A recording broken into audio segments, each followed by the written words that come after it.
Kedua ayat ini yang digabungkan menyatakan bahwa kalau seseorang bekerja untuk Tuhan dan menghasilkan banyak buah, barulah dia bisa mendapatkan apa saja yang dia minta. Jadi, kesembuhan Bartimius adalah kesembuhan kompensasi, bukan anugerah.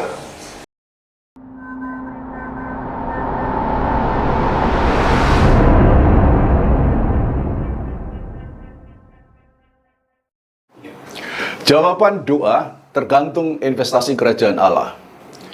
Kita orang-orang Kristen dan juga banyak pendeta sering mengajarkan atau mendengar tentang cara berdoa yang bisa dijawab oleh Tuhan. Kita di sini akan membahas fundamental doa, prinsip-prinsip doa yang utama yang berpotensi untuk dijawab oleh Tuhan.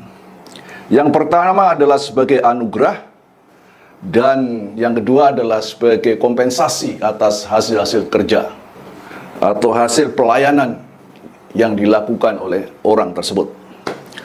Anugerah berarti jawaban atas doa dari Tuhan tanpa melihat siapa yang berdoa dan latar belakang dari orang yang berdoa tersebut. Karena itu semata-mata ditentukan Tuhan berdasar kasih karunia-Nya. Sebagai contoh adalah mujizat kesembuhan yang dialami oleh orang lumpuh 38 tahun di kolam Bethesda. Pada saat itu Tuhan Yesus mengunjungi kolam tersebut dan orang itu sudah tergeletak di situ 38 tahun dan tidak pernah ada kesempatan untuk bisa masuk ke dalam kolam yang diguncangkan airnya oleh malaikat. Nah, pada saat orang masuk pertama kali, dia akan sembuh. Nah, sebab itulah Yesus menanyakan pada orang ini, apakah dia mau sembuh? Dan jawaban orang ini tidak mengatakan dengan tegas, ya, saya mau sembuh. Tidak juga dia menyatakan bahwa, oh Tuhan, tolonglah saya. Tapi dia justru membuang jawabannya kepada menyalahkan keadaan. Dia berkata bahwa tidak ada orang yang membawa saya untuk masuk ke kolam pada saat airnya berguncang. Melihat tanggapan yang diberikan oleh si lumpuh itu, Tuhan Yesus bisa saja meninggalkan orang itu. Karena orang itu tidak membutuhkan dia. Namun Yesus tetap bahkan mengulurkan tangannya untuk menyembuhkan orang tersebut. Inilah kesembuhan berdasar anugerah. Nah, jawaban doa sebagai kompensasi atas hasil-hasil kerja bersifat berbeda. Karena itu diberikan oleh Tuhan berdasarkan hasil pelayanan atau hasil-hasil kerja yang bersangkutan dalam kerajaan Allah. Tuhan melihat apa yang sudah dikerjakan dan buah-buah yang dihasilkan. Lukas 12 ayat 33 menyatakan bahwa buatlah bagimu pundi-pundi yang tidak bisa menjadi tua, satu harta di surga yang tidak akan bisa rusak. Nah, itu menyatakan bahwa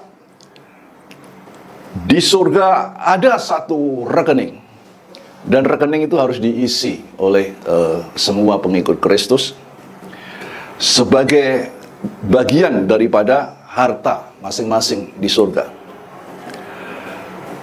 Oleh sebab itu, jawaban doa tergantung pada ada tidaknya, punya apa enggak rekening surga itu.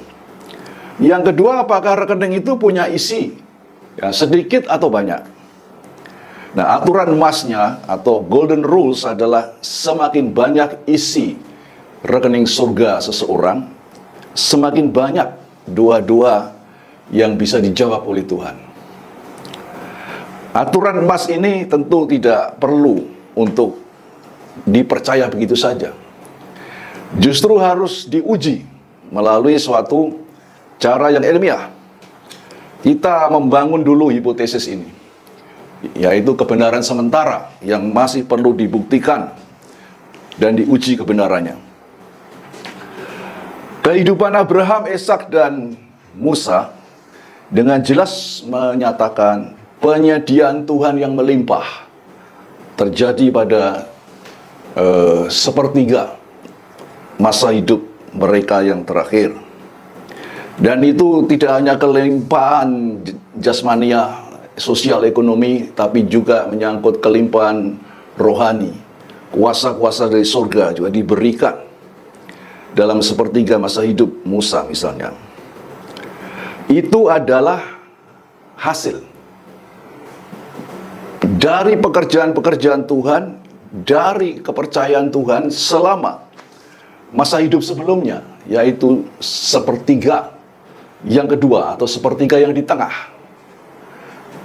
Orang-orang itu membuktikan diri taat kepada Tuhan, melaksanakan perintah Tuhan dengan sungguh-sungguh, sehingga dalam masa sepertiga hidup yang terakhir mereka menuai hasil-hasilnya. Hasil-hasil yang baik akan diterima oleh masing-masing jika kita sudah bekerja dan menabur, ya. Ishak pada waktunya mengalami bala kelaparan, namun dia setia, tetap menabur, tetap bekerja pada masa-masa kekeringan tersebut. Dan Tuhan memberkati dengan limpah, ya. Itulah sebabnya dia menuai sampai 100 kali lipat ganda, dan semakin kaya, bahkan kekuasaannya semakin besar. Musa juga taat kepada Tuhan. Waktu dia dipanggil usia 40 tahun, dia menyadari dirinya adalah orang Ibrani. Dia kemudian keluar dari istana Firaun, hidup sebagai pengembala domba di padang Midian, ya. Jadi hipotesisnya adalah jawaban doa banyak tergantung kepada hasil-hasil kerja di dalam pelayanan atau dalam ladang Tuhan sebelumnya. Pembuktian pertama dan kedua berdasarkan firman Tuhan sebagai berikut. Yang pertama, tambahan 1 talenta diberikan oleh Tuhan kepada hamba dengan modal 5 talenta dan berhasil mendapatkan untung 5 talenta juga. Jadi dengan 10 talenta, dia diberikan tambahan 1 talenta oleh Tuhan. Nah, saudara, Matius pasal 25 ayat 14-29 menegaskan 3 macam hamba, yaitu hamba dengan 5 talenta, 2 talenta, dan 1 talenta. Masing-masing disuruh bekerja oleh sang tuan. Dan pada akhirnya waktu Tuhan datang, mereka melaporkan, memberi pertanggungan jawab. 5 talenta menghasilkan 5 talenta. Yang 2 talenta menghasilkan 2 talenta, tapi yang 1 talenta tidak dikerjakan, ditanam di tanah. Hamba ini dikatakan jahat, walaupun 1 talenta itu dikembalikan kepada Tuhan. Karena Tuhan mau hasil. Bahkan dia berkata bahwa, kenapa tidak diberikan kepada yang mengerjakan supaya aku bisa mendapat bunganya. Saudara yang saya kasih, jadi jelas bahwa sang tuan memberikan 1 talenta ekstra kepada hamba pertama karena dia sudah memiliki 10 talenta.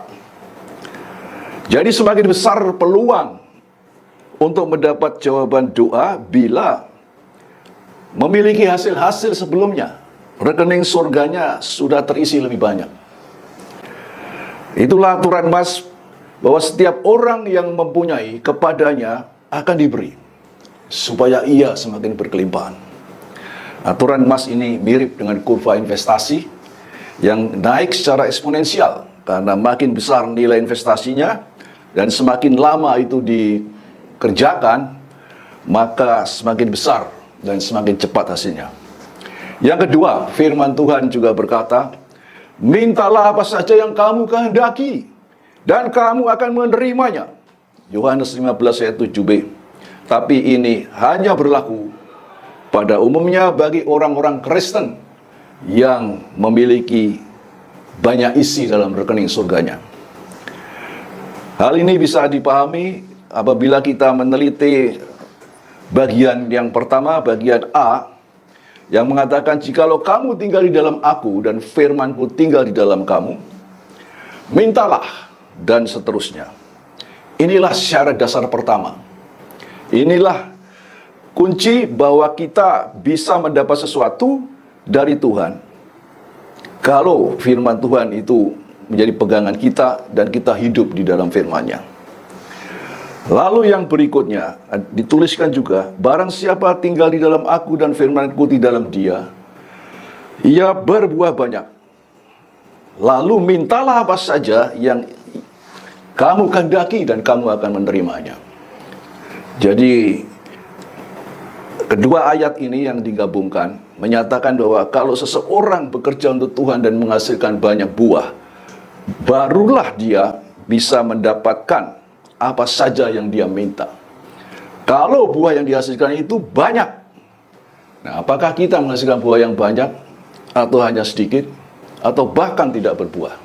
Itu akan menentukan apakah doa kita dijawab atau tidak oleh Tuhan. Nah, saudara yang saya kasih, bahwa rekening surga itu sangat penting, dan bahwa bagaimana mengisinya itu juga sangat menentukan jawaban-jawaban doa kita. Sebagai kesimpulan, orang Kristen yang hanya sedikit bekerja untuk Tuhan, khususnya keterlibatan dalam amanat agung Tuhan Yesus, rekening surganya masih berisi sedikit. Dan sebaliknya, jika seseorang bekerja dan menghasilkan banyak, maka rekening surganya juga berisi banyak. Dan yang menghasilkan sedikit, walaupun berdoa banyak, tetap akan mendapat sedikit. Sebaliknya, yang sudah menghasilkan atau punya rekening dengan isi banyak di surga, walaupun berdoa sedikit, Tuhan tetap menjawab dan memberi banyak. Karena aturan emas Tuhan adalah kepada yang sudah memiliki banyak, kepadanya justru akan ditambahkan lebih banyak lagi, supaya ia ada dalam kelimpahan. Puji Tuhan, haleluya. Mari kita bekerja giat di ladang Tuhan, karena aturan emasnya adalah semakin kita bersemangat menggebu-gebu dalam melayani pekerjaan Tuhan, semakin besar juga apa yang kita taruh dalam rekening surga kita. Haleluya. Kalau dilihat dari kesembuhan Bartimeus di Yeriko, apakah bisa dijelaskan bahwa kesembuhan itu bersifat anugerah atau kompensasi ya Pak? Kalau itu kompensasi, sebenarnya apa sih yang dikerjakan Bartimeus sehingga dia bisa mendapatkannya? Sebelumnya, kita harus pahami terlebih dahulu bahwa Bartimeus bukanlah satu-satunya pengemis buta di daerah tersebut. Firman Tuhan secara spesifik menyatakan bahwa mukjizat kesembuhan itu didorong oleh seruan Bartimeus yang minta belas kasihan Yesus. Iya Pak. Apakah itu anugerah ataupun kompensasi? Kita harus lihat dari beberapa hal yang dikerjakan Bartimeus. Oke Pak. Yang pertama, Bartimeus sudah mengenal Yesus sebelumnya. Dari berita-berita yang dia dengar dan pekerjaan Yesus selama ini. Hal ini menegaskan bahwa dia diam-diam telah melakukan pengumpulan data tentang Yesus, misinya sebagai Mesias, dan apa yang dilakukan Yesus. Pengenalan inilah yang menumbuhkan imannya. Oh iya Pak.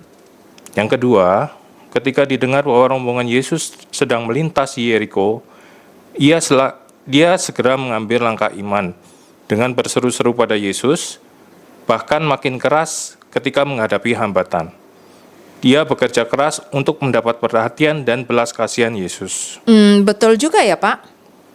Yang ketiga, ketika bertemu Yesus, ia merembahkan hati dan memohon dengan sungguh-sungguh dengan menyebut Yesus sebagai Rabuni. Hal inilah yang memberikan hasil yang baik dalam rekening surganya. Oh oke. Gitu ya Pak. Jadi, kesembuhan Bartimeus adalah kesembuhan kompensasi, bukan anugerah. Kalau anugerah, maka orang buta yang lain di Yeriko juga bisa mendapatkan kesembuhan secara acak dari Yesus. Kalau gitu, kesembuhan karena anugerah itu yang bagaimana ya? Adakah contohnya, Pak? Injil Matius mencatat, ada orang buta kedua selain Bartimeus yang disembuhkan Yesus. Ini adalah contoh kesembuhan karena anugerah. Oh ya, saya mengerti, Pak. Jadi ada perbedaan dasar jawaban doa sebagai anugerah dan kompensasi ya, Pak ya? Perbedaan dasarnya terletak justru pada respon setelah menerima kesembuhan. Yang menerima doa sebagai anugerah akan segera melupakan Tuhan dan pergi begitu saja setelah pergumulannya terjawab seperti orang buta kedua tadi. Yang menerima doa sebagai kompensasi seperti Bartimeus, ia akan mengikut Yesus. Lebih baik menerima jawaban doa dari rekening surga kita daripada anugerah.